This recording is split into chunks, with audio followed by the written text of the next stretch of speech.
Good stories start with, "It was a dark and stormy night." The kind where the winds howl through the trees, rattling windows, making the walls groan as if they were alive. Inside the small cottage, Sandra sat by the flickering fire staring into the flames. She'd been here for what felt like weeks, but the days seemed to blur together. Her head ached, her limbs were sore, and she couldn't quite shake the feeling that something was wrong. It had started innocently enough. She had moved into the cottage to escape the chaos of city life, hoping the isolation would give her the peace she desperately needed. But it wasn't long before the strange events began. First, it was the odd noises at night, scratching sounds just beyond her window, like something or someone was lurking in the darkness. Then, there were the visions, shadowy figures in the corners of her eyes, fleeting glimpses of people she didn't recognize, standing just outside her line of sight. She'd shake her head, try to convince herself it was just her mind playing tricks.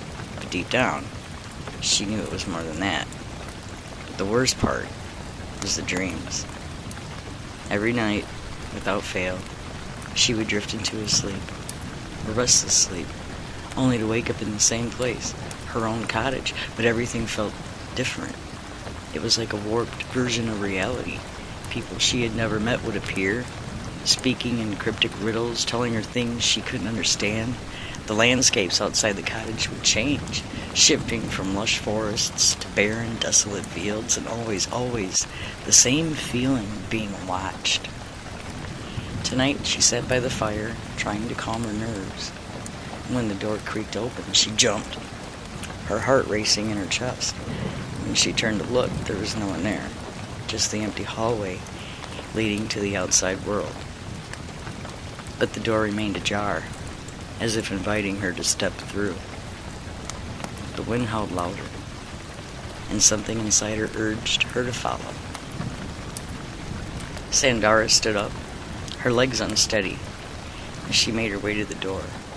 The cold air hit her like a slap in the face as she stepped outside, her bare feet crunching on the frost-covered ground.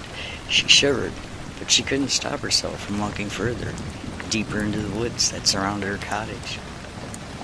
The trees seemed to move, their branches twisting and curling like gnarled fingers reaching for her.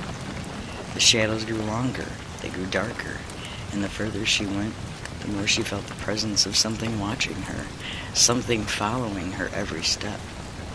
Suddenly, a figure appeared in front of her, tall, cloaked in black, with an unsettling stillness about them. Sandra froze, her breath catching in her throat. "You've been waiting for this, haven't you?" the figure asked in a voice that sounded like wind itself.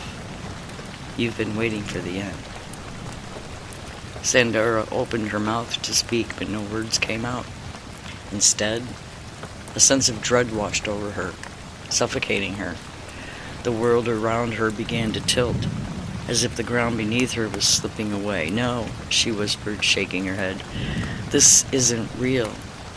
The figure reached out, a cold, skeletal hand brushing against her cheek. "It's always been real, Sandra. You just couldn't see it." And with that, the world shattered. The trees dissolved into mist, the ground disappeared beneath her feet, and she fell into nothing. She woke up with a gasp, sitting in her bed, drenched in sweat. Her heart pounded in her chest, and her breath came in shallow gasps as she looked around the room. It was the same cottage, same fire crackling softly in the hearth.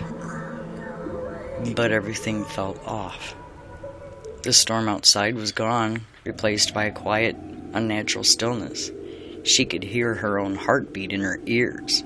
"Just a dream," she muttered to herself, rubbing her eyes. It was just a dream.